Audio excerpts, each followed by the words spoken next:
என் புருஷனுடைய கை காலை உடைச்சிட்டு வர வேண்டியதுனால அப்படின்னு சொல்லிட்டு தம்பிக்கிட்ட வந்து பவி பேசுகிற மாதிரி ஒரு வீடியோ வந்து வெளியிட்டிருந்தாங்க. அதில் வந்து முதல்ல வந்து அவங்க அம்மா வந்து கேட்குறாங்க, போனீங்களே அவர் அடிக்க போனீங்களே அவங்க அம்மா இருந்தாங்களா, அதாவது பவியோட மாமியார் இருந்தாங்களா அப்படின்னு சொல்லி பவியோட அம்மா கேட்குறாங்க. உடனே பவியோட அப்பா சொல்கிறாங்க, இல்லை நாங்கள் எல்லா பக்கமும் தேடி பார்த்தோம், அவங்க இல்லை அப்படின்னு சொல்கிறாங்க. உடனே பவி சொல்கிறாங்க, அவங்க தான் எல்லாத்துக்கும் காரணம், மவனை தூண்டி விடுறதே அவங்க தான், அவர் இந்த மாதிரி இப்போ பெண்களோட வந்து தொடர்பு வச்சுக்கிறதுக்கு காரணமே அவங்க தான் அப்படிங்கிற மாதிரி பவி வந்து பேசுகிறாங்க. அப்போ அவன் தம்பி சொல்கிறான், நாங்கள் வீட்டுக்கு போய் கதவை திறந்துன்னு எங்களை பார்த்துட்டு அவர் ஓட பார்த்தாரு, நாங்கள் உடனே வந்து வீட்டுக்குள்ளே அவரை தள்ளி நாங்கள் கதவை பூட்டிக்கிட்டோம், அதனால் அவரால் எங்கேயுமே வந்து ஓட முடியல அப்படின்னு சொல்கிறாங்க.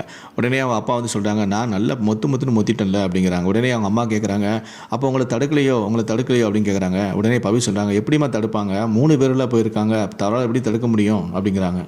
அப்படி பேசிகிட்டு இருக்கும்போது பவி வந்து சொல்கிறாங்க, போலீஸ் கம்ப்ளைண்ட் கொடுக்க வேண்டியதானே எல்லாம் சொல்கிறாங்க, நம்ம ஏன் வந்து போலீஸ் கம்ப்ளைண்ட் கொடுக்கணும், நம்மளே அவரை அடித்து உதச்சி எல்லாம் பண்ணிக்கலாம், எதுக்கு நம்ம வந்து போலீஸ் கம்ப்ளைண்ட் கொடுக்கணும் அப்படிங்கிற மாதிரி சொல்கிறாங்க. இல்லைன்னு என்ன தெரியுது, மக்கள் எல்லாருமே உங்கள் குடும்ப பிரச்சனையை எதுக்கு நீங்கள் வந்து வீடியோவாக போடுறீங்க, உங்களுக்கு எதாவது பிரச்சனை போலீஸ் கம்ப்ளைண்ட் கொடுக்க வேண்டியதானே அப்படின்னு சொல்லி எல்லோரும் கேட்குறாங்க. ஆனால் அது கொடுத்தா கதை முடிஞ்சிருமே, வீடியோ போட முடியாத, போலீஸ் வந்து என்ன பண்ணுவாங்க, என்ன பிரச்சனை அப்படின்னு சொல்லி விசாரித்து அதை என்ன பண்ணணுமோ பண்ணிடுவாங்க. ஆனால் அதுக்கப்புறம் தொடர்ந்து வீடியோவே போட முடியாது, இவங்களுடைய பிளானே பணம் சம்பாதிக்கணும் தான். அப்போ எப்படி போலீஸ் கம்ப்ளைண்ட் கொடுப்பாங்க?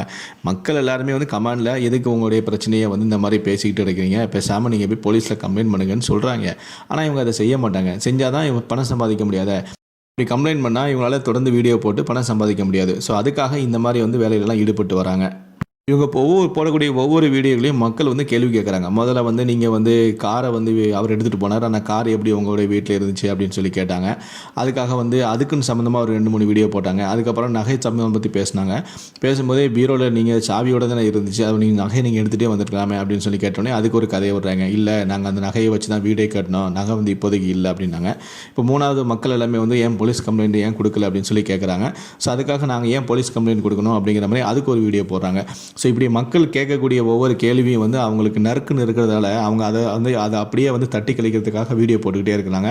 ஆனால் என்னதான் வீடியோ போட்டாலும் கமெண்ட் செக்ஷன் வந்து ஆஃப் பண்ணிடுறாங்க. ஏன்னா மக்கள் வந்து கமெண்டில் ஒவ்வொரு விஷயமா கேட்கும்போது அதை மற்றவங்க படிக்கும்போது அவங்களுக்கு உண்மை தெரிஞ்சிடும் அப்படின்னு சொல்லிட்டு இந்த மாதிரியான ஃப்ராடு வேலையெல்லாம் செஞ்சுட்டு வராங்க. ஸோ இதை பற்றி உங்களுடைய கருத்துக்கள் என்ன அப்படிங்கிறத கீழே இருக்கக்கூடிய கமெண்ட் செக்ஷனில் மறக்காமல் சொல்லுங்கள். முடிந்தளவுக்கு இந்த வீடியோவை மற்றவங்களுக்கும் ஷேர் பண்ணுங்கள். நன்றி, வணக்கம்.